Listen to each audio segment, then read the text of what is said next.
பதம் தாராயோ அன்பாய் வாராகி அன்னையே வந்தருள் செய்வாய் வாராயு நின் பதம் தாராயோ அன்பாய் வாராகி அன்னையே.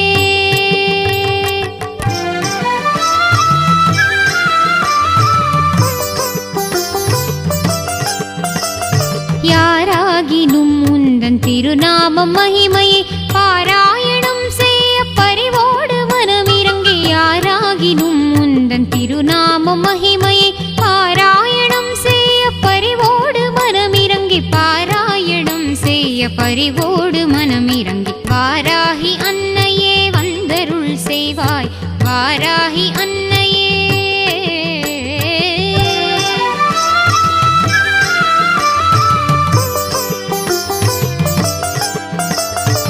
ஆராதனை செய்து அர்ச்சிக்கும் அன்பர்க்கு வாராத நிதியாக வரம் தரும் அன்னையே ஆராதனை செய்து அர்ச்சிக்கும் அன்பர்க்கு வாராத நிதியாக வரம் தரும் அன்னையே. தீராத வினை வெகு தூரமாய் சென்றிட மாறாத பவத்துயர் சேராமல் செய்திடும் தீராத வினை வெகு தூரமாய் சென்றிட மாறாத பவத்துயர் சேராமல் செய்திடும் மாறாத பவத்துயர் சேராமல் செய்திடும் வாராகி அன்னையே வந்தருள் செய்வாய் வாராகி அன்னையே.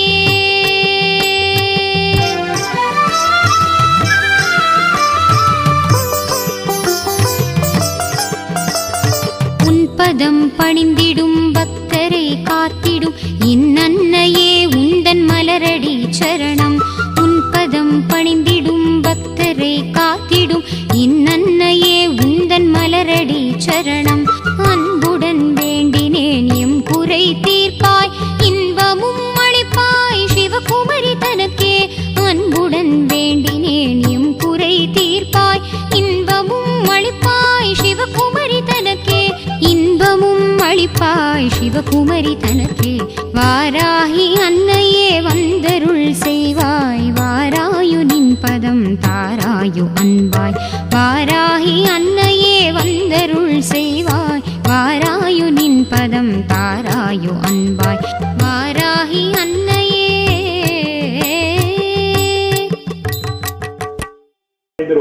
दुःखादे नमः कल्याणे वृद अमृद्धे विद्ये गोर्मे नमो नमः नैऋत्ये गोर्धा लक्ष्मी धर्माण्ये ते नमो नमः दुर्गाये दुर्गा वाराजे वाराजे सर्वकारिण्ये शान्ति श्री कृष्णाय धूम्राजे नमः कालिके रूपेण संस्थिता नमस्तस्यै नमस्तस्यै नमस्तस्यै नमो नमः या देवी सर्वभूतेषु लक्ष्मी रूपेण संस्थिता नमस्तस्यै नमस्तस्यै नमस्तस्यै नमो नमः कामानयोला अधिष्ठान मेधा दर्शन विकुला तत्प्रेक्षान दक्षस्य निरीमोक्षमदभूत अमौर्या कालकेजा सुधातुला व्याप्तमादेव देवा भैव अधिष्ठलत्वम् आन्विषन्नां साम्रिका महावदा ब्रह्माणि मन्द्रभूतेन दोये नान्ये निराकृताः माहेश्वरी त्रिशूलेन भिन्ना भेद तदा परे वाराही दण्डघातेन खेदचूर्णे विदातुः.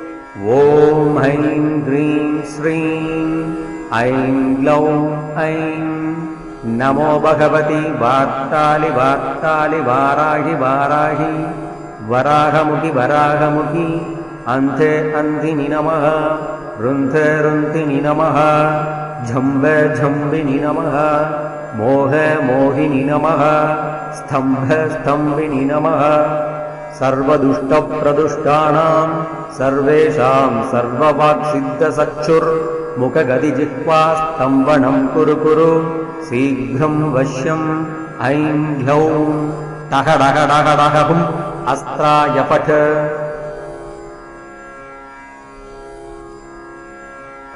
ॐ ऐं ह्रीं श्रीं ऐं ग्लौं ऐं नमो भगवती वार्तालि वार्तालि वाराहि वाराहि वराहमुखि वराहमुखि अन्ते अन्धिनि नमः रुन्धे रुन्धिनि नमः झम्बे झम्बिनि नमः मोहे मोहिनि नमः स्तम्भे स्तम्भिनि नमः सर्वदुष्टप्रदुष्टानां सर्वेषां सर्ववाक्सिद्धसक्षुर्मुखगदिजिह्वास्तम्भनं कुरु कुरु शीघ्रं वश्यम् ऐं ह्लौं टहडहडहडहुम् अस्त्राय पठ।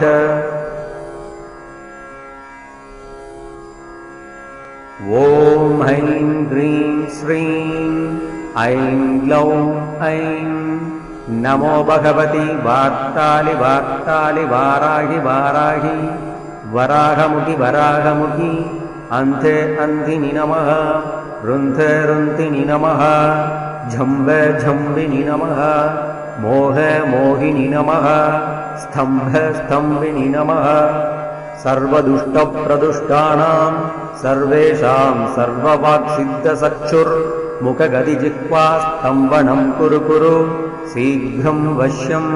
ऐं ह्लौं टः डः डः डः हुम् अस्त्राय पठ। ॐ ऐं ह्रीं श्रीं ऐं ग्लौं ऐं नमो भगवति वार्तालि वार्तालि वाराहि वाराहि वराहमुखि वराहमुखि अन्ते अन्धिनि नमः। रुन्धे रुन्धिनि नमः। झम्बे झम्बिनि नमः। मोहे मोहिनि नमः। स्तम्भे स्तम्भिनि नमः। सर्वदुष्टप्रदुष्टानां सर्वेषां सर्ववाक्सिद्धचक्षुर्मुखगतिजिह्वा स्तम्भनं कुरु कुरु शीघ्रं वश्यम्। ऐं ह्लौं टः डः डः डः हुम् अस्त्राय पठ।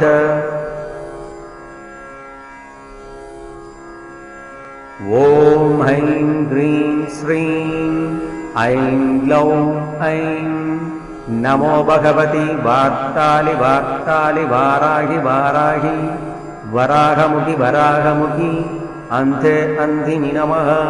रुन्धे रुन्धिनि नमः। झम्बे झम्बिनि नमः। मोहे मोहिनि नमः। स्तम्भे स्तम्भिनि नमः। सर्वदुष्टप्रदुष्टानां सर्वेषां सर्ववाक्सिद्धचक्षुर्मुखगतिजिह्वा स्तम्भनं कुरु कुरु शीघ्रं वश्यम्। ऐं ह्लौं टः डः डः डः हुम् अस्त्राय पठ।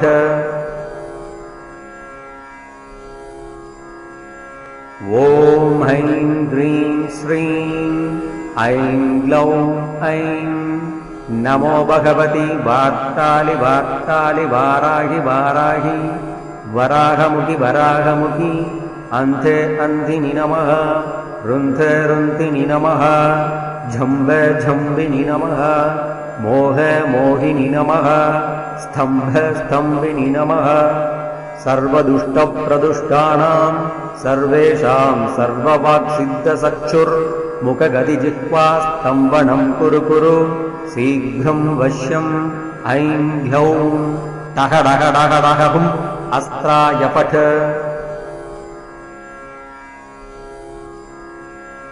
ॐ ऐं ह्रीं श्रीं ऐं ग्लौं ऐं नमो भगवति वार्तालि वार्तालि वाराहि वाराहि वराहमुखि वराहमुखि अन्ते अन्धिनि नमः। रुन्धे रुन्धिनि नमः। झम्बे झम्बिनि नमः। मोहे मोहिनि नमः। स्तम्भे स्तम्भिनि नमः। सर्वदुष्टप्रदुष्टानां सर्वेषां सर्ववाक्सिद्धचक्षुर्मुखगतिजिह्वा स्तम्भनं कुरु कुरु शीघ्रं वश्यम्। ऐं ह्लौं टः डः डः डः हुम् अस्त्राय पठ।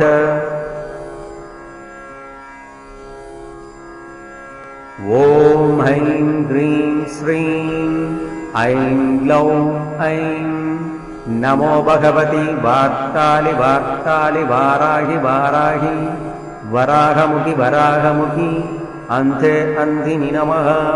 रुन्धे रुन्धिनि नमः। झम्बे झम्बिनि नमः। मोहे मोहिनि नमः। स्तम्भे स्तम्भिनि नमः।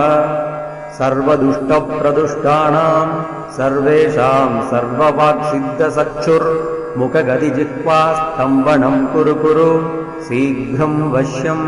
ऐं ह्लौं टः डः डः डः हुम् अस्त्राय पठ।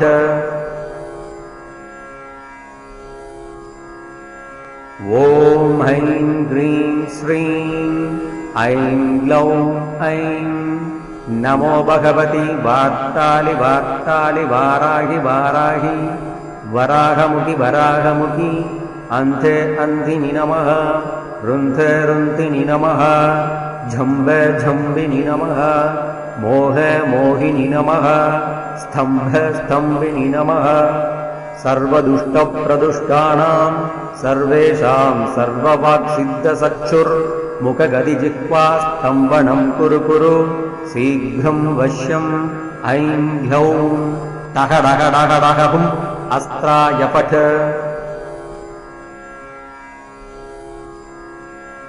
ॐ ऐं ह्रीं श्रीं ऐं ग्लौं ऐं नमो भगवति वार्तालि वार्तालि वाराहि वाराहि वराहमुखि वराहमुखि अन्ते अन्धिनि नमः रुन्धे रुन्धिनि नमः झम्बे झम्बिनि नमः मोहे मोहिनि नमः स्तम्भे स्तम्भिनि नमः सर्वदुष्टप्रदुष्टानां सर्वेषां सर्ववाक्सिद्धचक्षुर्मुखगदिजिह्वास्तम्भनं कुरु कुरु शीघ्रं वश्यम् ऐं ह्यौं टहडहडहडहुम् अस्त्राय पठ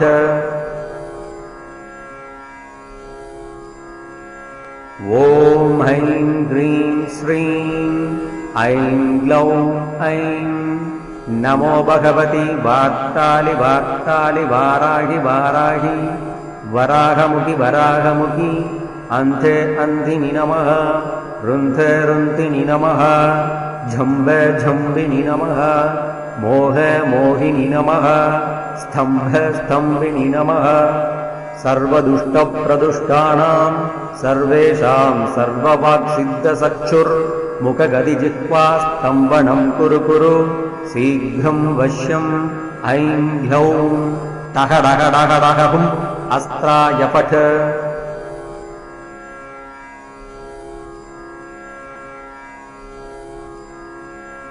ॐ ऐं ह्रीं श्रीं ऐं ग्लौं ऐं नमो भगवति वार्तालि वार्तालि वाराहि वाराहि वराहमुखि वराहमुखि अन्ते अन्धिनि नमः रुन्धे रुन्धिनि नमः झम्बे झम्बिनि नमः मोहे मोहिनि नमः स्तम्भे स्तम्भिनि नमः सर्वदुष्टप्रदुष्टानां सर्वेषां सर्ववाक्सिद्धचक्षुर्मुखगदिजिह्वास्तम्भनं कुरु कुरु शीघ्रं वश्यम् ऐं ह्यौं टहडहडहडहुम् अस्त्राय पठ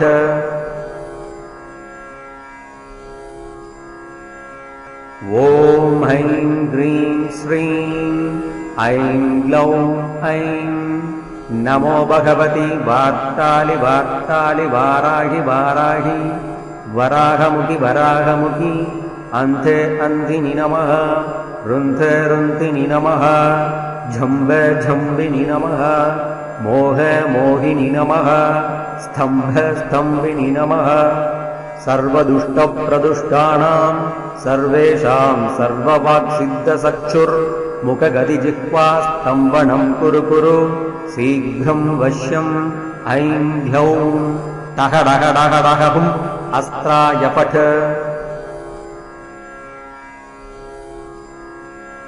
ॐ ऐं ह्रीं श्रीं ऐं ग्लौं ऐं नमो भगवति वार्तालि वार्तालि वाराहि वाराहि वराहमुखि वराहमुखि अन्ते अन्धिनि नमः रुन्धे रुन्धिनि नमः झम्बे झम्बिनि नमः मोहे मोहिनि नमः स्तम्भे स्तम्भिनि नमः सर्वदुष्टप्रदुष्टानां सर्वेषां सर्ववाक्सिद्धचक्षुर्मुखगदिजिह्वास्तम्भनं कुरु कुरु शीघ्रं वश्यम् ऐं ह्यौं टहडहडहडहुम् अस्त्राय पठ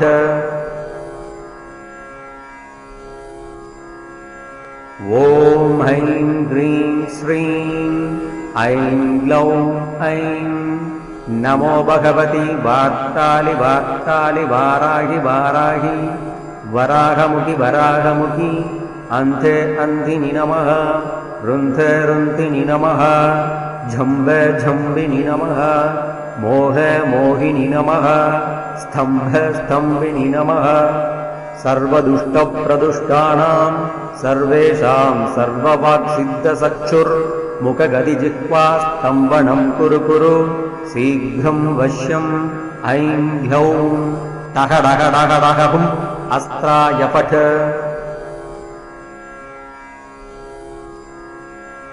ॐ ऐं ह्रीं श्रीं ऐं ग्लौं ऐं नमो भगवति वार्तालि वार्तालि वाराहि वाराहि वराहमुखि वराहमुखि अन्ते अन्धिनि नमः रुन्धे रुन्धिनि नमः झम्ब झम्बिनि नमः मोह मोहिनि नमः स्तम्भ स्तम्भिनि नमः सर्वदुष्टप्रदुष्टानां सर्वेषां सर्ववाक्सिद्धचक्षुर्मुखगदिजिह्वा स्तम्भनं कुरु कुरु शीघ्रं वश्यम् ऐं ह्लौं टः डः डः डः हुम् अस्त्राय पठ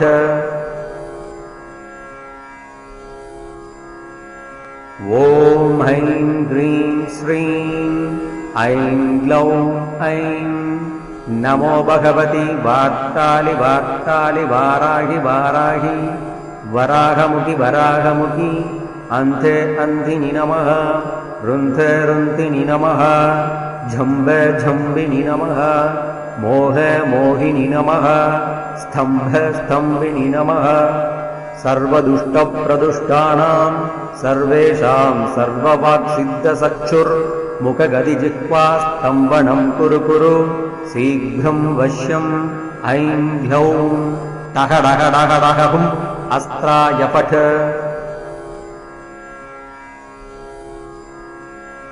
ॐ ऐं ह्रीं श्रीं ऐं ग्लौं ऐं नमो भगवति वार्तालि वार्तालि वाराहि वाराहि वराहमुखि वराहमुखि अन्ते अन्धिनि नमः रुन्धे रुन्धिनि नमः झम्ब झम्बिनि नमः मोह मोहिनि नमः स्तम्भ स्तम्भिनि नमः सर्वदुष्टप्रदुष्टानां सर्वेषां सर्ववाक्सिद्धचक्षुर्मुखगदिजिह्वा स्तम्भनं कुरु कुरु शीघ्रं वश्यम् ऐं ह्लौं टः डः डः डः हुम् अस्त्राय पठ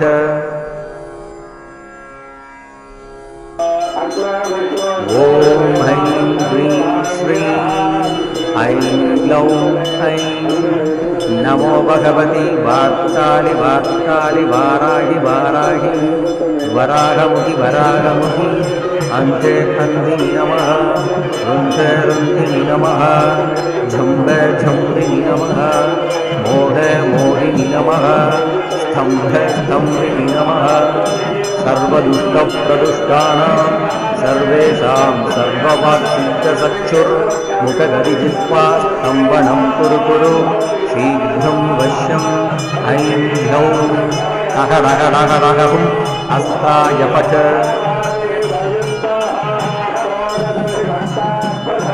ॐ ऐं ह्रीं श्रीं ऐं ग्लौं ऐं नमो भगवति वार्तालि वार्तालि वाराहि वाराहि वराहमुखि वराहमुखि अन्ते अन्धिनि नमः रुन्धे रुन्धिनि नमः झम्ब झम्बिनि नमः मोह मोहिनि नमः स्तम्भ स्तम्भिनि नमः सर्वदुष्टप्रदुष्टानां सर्वेषां सर्ववाक्सिद्धचक्षुर्मुखगदिजिह्वा स्तम्भनं कुरु कुरु शीघ्रं वश्यम् ऐं ह्लौं टः डः डः डः हुम् अस्त्राय पठ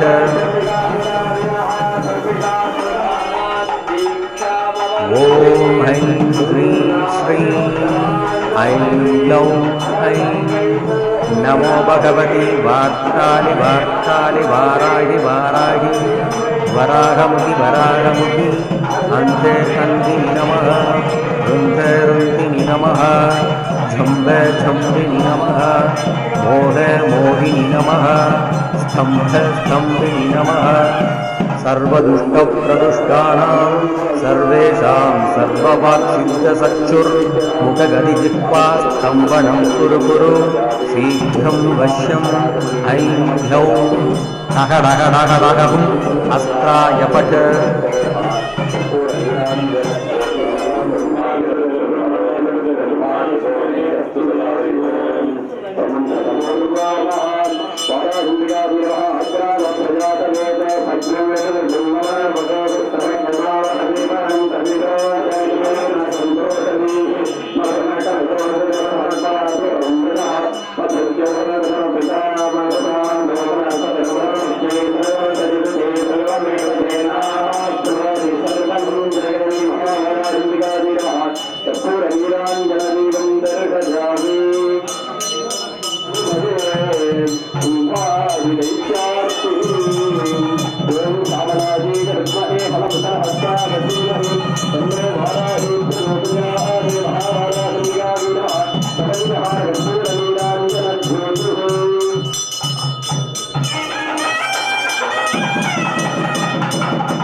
மடிந்தனர் களி தீர்க்க வந்தாள் கனிமொழியாள் கலியுகம் தனிலே கல்மனம் உருகிட களி தீர்க்க வந்தாள் கனிமொழியாள்.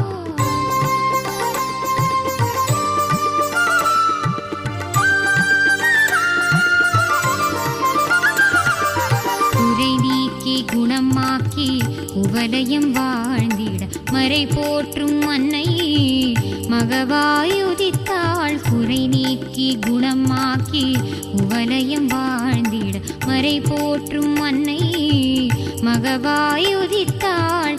இறைவியாம் வாராகி முகமுடு பிறந்தாள். கரை கண்ட நாயகி கனிவுடன் அருட்புரிந்தாள். இறைவியாம் வாராகி முகமுடு பிறந்தாள். கரை கண்ட நாயகி கனிவுடன் அருட்புரிந்தாள். கலி தீர்க்க வந்தாள் கனிமொழியாள். கலியுகம் தன்னிலே கல்மனமுருகிட கலி தீர்க்க